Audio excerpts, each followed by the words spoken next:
Nous allons étudier aujourd'hui une épreuve de CCP 2002, série MP Math 2.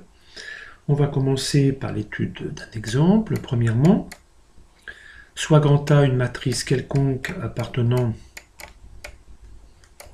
à l'ensemble des matrices carrées réelles d'ordre 2. On demande de vérifier que A carré moins trace de A fois grand A plus le déterminant de A fois I2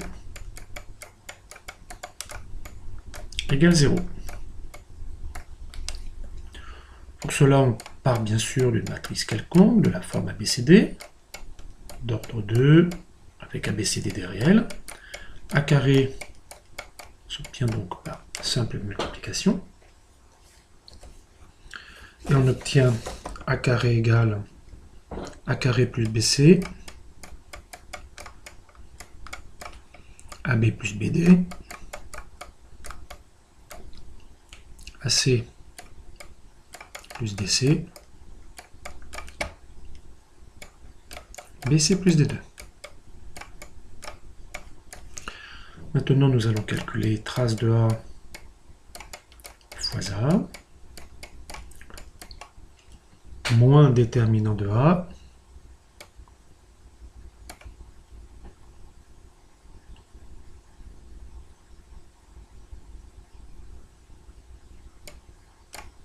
moins déterminant de A, fois I2.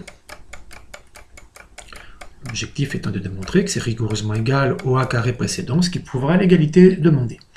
Alors la trace de A, puisque A c'est ABCD, c'est bien sûr A plus D, fois ABCD, moins le déterminant c'est AD moins BC, fois I carré, c'est-à-dire I.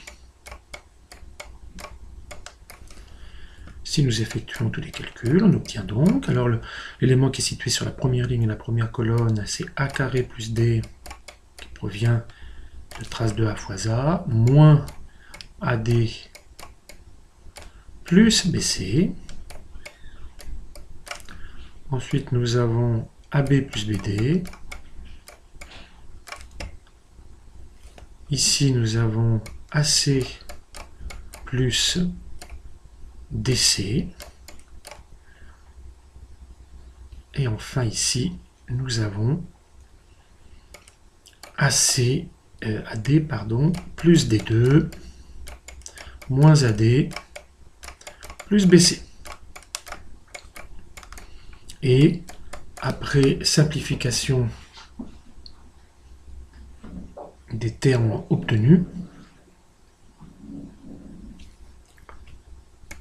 nous obtenons bien le résultat voulu, puisque les AD se suppriment. Il reste donc A carré plus BC pour l'élément sur la première ligne, première colonne, comme celui de A carré, AB plus BD, AC plus DC, et enfin D carré plus BC. Donc c'est bien égal à A carré. L'égalité que nous voulions démontrer est bien établie. Maintenant, nous allons passer à la deuxième question.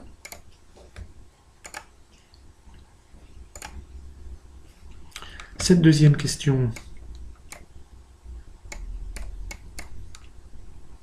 concerne grand A, une matrice non scalaire.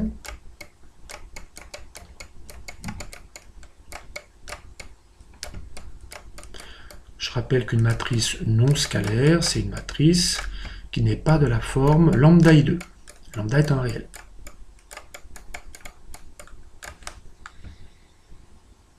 On note maintenant grand A.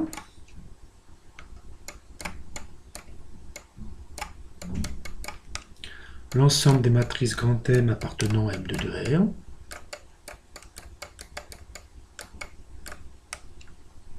Tel qu'il existe un couple AB appartenant à R2,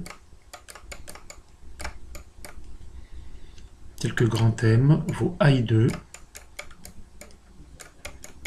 plus B plus B grand A. on demande de démontrer que grand A est une algèbre de dimension 2. Alors, pour démontrer que grand A est une algèbre, il suffit de démontrer que c'est une sous-algèbre de l'ensemble des matrices d'ordre 2 réel. Pour cela, d'abord, on va démontrer que grand A est un sous-espace vectoriel. Alors, c'est très facile, puisque la définition de grand A, c'est justement l'ensemble des combinaisons linéaires de I2 et de A. Donc, c'est vect de I2 et de A. Et d'après le cours, nous savons que tout ensemble engendré par les combinaisons linéaires de deux vecteurs est bien sûr un sous-espace vectoriel. Donc ceci prouve que A est un sous-espace vectoriel de M2 de R.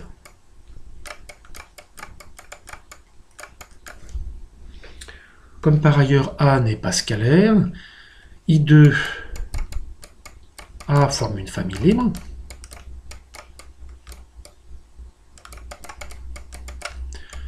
Mais lorsque nous avons une famille libre et génératrice, donc I de A forme une base de grand A et dimension de A est bien égale à 2. Nous avons démontré simplement que A était donc un sous-espace vectoriel. Pour cela, maintenant, on va terminer pour montrer que c'est vraiment une algèbre. On va montrer que c'est une sous-algèbre de M2. Pour cela, on vérifie que la matrice identité, bien sûr, appartient bien à A, ce qui est le cas, puisqu'il suffit de faire petit a égale 1 et b égale 0. Ensuite, on doit prouver que si nous avons deux matrices quelconques, M appartenant à A et M' appartenant à grand A, alors nécessairement, le produit des deux appartient à grand A. Faut prouver. Point d'interrogation. Alors bien sûr, grand M étant une matrice de A, on va la noter par exemple grand M égale AI2 plus BA, AI2 plus BA. M', on va la noter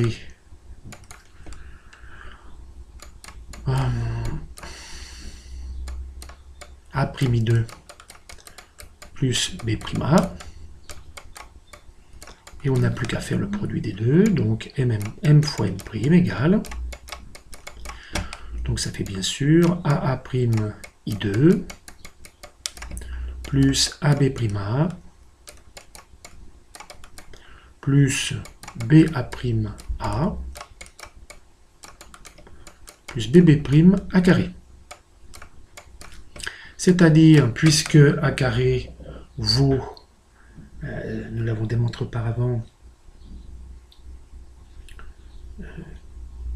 la trace de A fois A moins déterminant de A fois I2.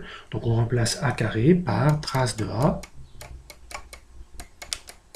fois A moins déterminant de A fois I2.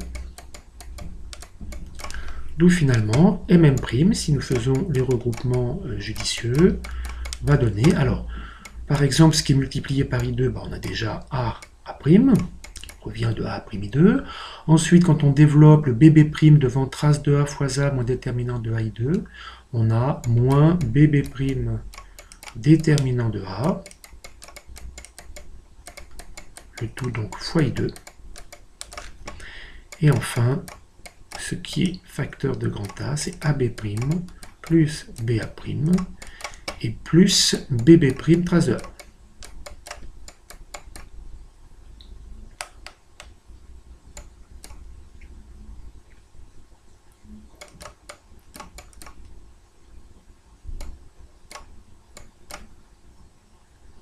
Le tout donc fois grand A, ce qui prouve bien que le produit de deux matrices de grand A est bien une matrice de grand A.